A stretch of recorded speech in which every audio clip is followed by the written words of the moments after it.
কারণ এই মুহূর্তে সবচেয়ে প্রধান যে মৌলিক বিষয়গুলো বাংলাদেশের মানুষের সামনে, জনগণের সামনে, সেগুলো কি?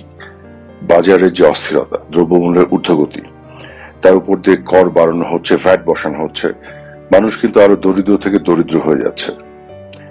এছাড়াও এই যে বিভিন্ন ধরনের কলকারখানা বন্ধ হয়ে যাচ্ছে এবং অনেক কলকারখানার শ্রমিকরা দিনের পর দিন অনেকগুলি মাস চলে গেছে, তারা বেতন পাচ্ছে না, তারা কাজে যেতে পারছে না এবং জননিরাপত্তার যেভাবে বিঘ্নিত হচ্ছে, আইন শৃঙ্খলা পরিস্থিতি খুবই খারাপ। বছরের শুরুতে বাচ্চাদেরকে বই পর্যন্ত হাতে তুলে দেওয়া যায়নি।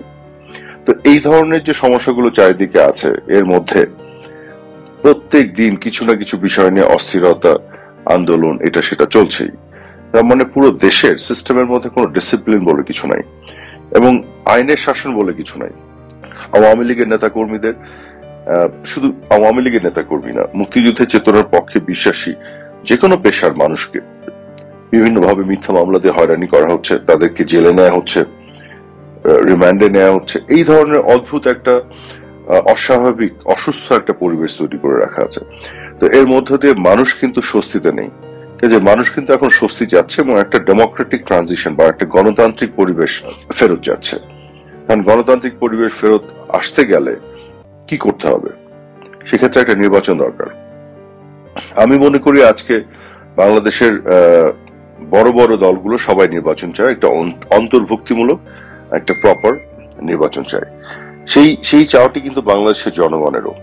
কিন্তু আপনারা দেখেছেন যে প্রধান উপদেষ্টা প্রফেসর ইউনূস যাদেরকে নিয়ে তার রাষ্ট্রীয় যে বাসভবনে বসেছেন, আপনি দেখেন এদেরকে একমাত্র বিএনপি ছাড়া আর বাকি যারা আছে, এতগুলো লোক দাঁড়িয়ে আছে, এরা কতগুলো মানুষকে প্রতিনিধিত্ব করে বাংলাদেশে? সবাই মিলে আমার তো মনে হয় না যে 2-3% মানুষকে প্রতিনিধিত্ব করে। এক একজন বড় বড় কথা বলে, সারাক্ষণ টেলিভিশনে এসে চেহারা দেখায়, এগুলো আছে তাদের। কিন্তু জনগণকে প্রতিনিধিত্ব করার যে বিষয়টি, জনগণের যে ম্যান্ডেট বা সাপোর্ট বা সমর্থন, এগুলো কিন্তু এদের কারো নাই। এরা এক একজন পলিটিক্যাল সেলিব্রিটি, পলিটিশিয়ান বা রাজনৈতিক ভাবে যে জনগণের প্রতিনিধি হিসেবে যে জায়গাটি, সেটা এদের কারো নাই। তো তাহলে এদেরকে নিয়ে কি ঐক্য হবে? ঐক্য মানে তো গোটা বাংলাদেশের মানুষের ঐক্য, গোটা বাংলাদেশের মানুষকে যারা প্রতিনিধিত্ব করে সেই দলগুলোকে নিয়েই তো ঐক্য করতে হবে। তো সেই দলগুলো কোথায়? আওয়ামী লীগকে ছাড়া কি ঐক্য সম্ভব? আওয়ামী লীগ তো আজকে, আমি মনে করি আজকে যদি একটা প্রপার নির্বাচন হয়, আওয়ামী লীগ বা জননেত্রী শেখ হাসিনার পক্ষে 50% মানুষের সমর্থন আছে। এটা কিন্তু সামাজিক যোগাযোগ মাধ্যমে বিভিন্ন ধরনের জরিপে আপনারা দেখতে পাচ্ছেন। যদিও এই জরিপগুলো একেবারে সায়েন্টিফিক না, বাট সেগুলো কিছু কিছু ইন্ডিকেশন তো দেয়। যে সায়েন্টিফিক জরিপ যদি করা যায়, আমি বৈদেশিক বিভিন্ন ধরনের বিদেশি সংস্থাগুলো আছে, তাদের সাথে আমার কথা হয়েছে, আমি তাদেরকে অনুরোধ করেছি তারা একটি জরিপ করুক। আপনারা যদি খেয়াল করে দেখেন, অগস্ট মাসে গত বছরে ইন্টারন্যাশনাল রিপাবলিকান ইনস্টিটিউট IRI যে জরিপ করেছিল, সেই জরিপে কিন্তু দেখা গেছে মাননীয় প্রধানমন্ত্রী শেখ হাসিনার যে অনুমোদনের যে অ্যাপ্রুভালের যে রেটিং, অনুমোদনের গ্রহণযোগ্যতা জনগণের কাছে, সেটি ছিল 70%। সেটি কিন্তু সত্যি, এই 70% অনুমোদন উনার পক্ষে জনগণের পক্ষ থেকে ছিল সবসময়। এখন যেটি হয়েছে, কোটা আন্দোলনকে ঘিরে একটি পরিস্থিতি তৈরি হয়েছে, এখানে আমাদের কিছু সিদ্ধান্ত গ্রহণে ভুলভ্রান্তি অবশ্যই ছিল এবং তারপরে 16 তারিখে যখন আবু সাইদ সহ অনেকগুলো মৃত্যু হলো এবং তারপর একটির পর একটি ধরনের হতাহতের ঘটনা ঘটা শুরু করলো এবং একটা অল্প সময়ের মধ্যে এই যে ম্যাটিকুলাস প্ল্যানের অংশ হিসেবে মানুষের মনকে পিষিয়ে দেয়া, আমাদের বিপক্ষে মানুষকে বিভ্রান্ত করা, এবং আমরা এই যে পুরো জিনিসটা যে তদন্ত করে বের করব, এটাকে অ্যাড্রেস করব, তার আগেই কিন্তু অনেক ঘটনা ঘটে গেছে। তো এখন বিষয়টি হচ্ছে যে, কিন্তু ধীরে ধীরে এখন মানুষ কিন্তু অনেক কিছু বুঝতে পারছে। আমার বিশ্বাস মানুষের বক্তব্যগুলো কিন্তু সামাজিক যোগাযোগ মাধ্যমে আসছে এবং তৃণমূলে বিভিন্ন জনের কথাবার্তায় বোঝা যাচ্ছে যে আসলে শেখ হাসিনা যেভাবে দেশ চালিয়েছিলেন, পুরো সময়টা যদি খেয়াল করেন, যখন COVID-19 আসলো, তারপরে একটা চ্যালেঞ্জিং বাস্তবতা তৈরি হয়েছিল, তারপরে ইউক্রেন রাশিয়া যুদ্ধের পরে আর একটা চ্যালেঞ্জিং বাস্তবতা তৈরি হয়েছিল এবং সেই চ্যালেঞ্জকেও কিন্তু উনি মোকাবেলা করেছিলেন।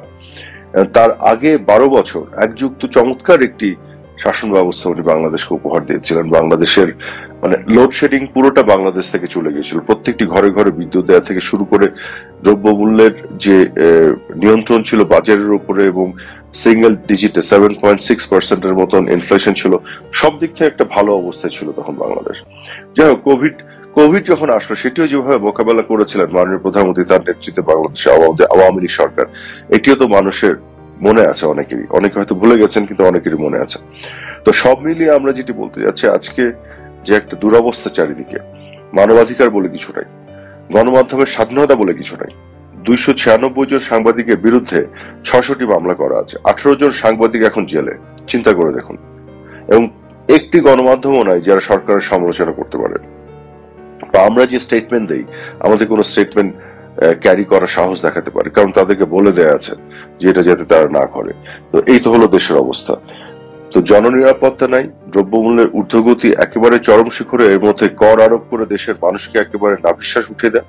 এর মধ্যে এই যে ঘোষণাপত্র আর প্রোক্লেমেশনের নামে এইসব যে মানে কি বলবো, এগুলোকে মানুষ এক ধরনের জোক হিসেবে নিচ্ছে, এক ধরনের মানে উপহাস হিসেবে নিচ্ছে। এগুলোর কোনো গ্রহণযোগ্যতা নাই।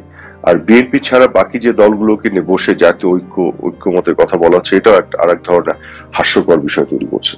কাজে এইসব নাটক না করে আমি যেটা মনে করি, সত্যিকার অর্থে ডেমোক্রেটিক ট্রানজিশনের জন্য অতি শীঘ্রই একটা নির্বাচন, এবং সেই নির্বাচন একেবারে অন্তর্ভুক্তিমূলক নির্বাচন হতে হবে, প্রপার একটা নির্বাচন। এবং সেই নির্বাচনের মাধ্যমে যে সংসদ আসবে, জনগণের সংসদ, সেই সংসদই সাংবিধানিক রিফর্মস থেকে শুরু করে যা যা করতে হয় সবকিছু করবে।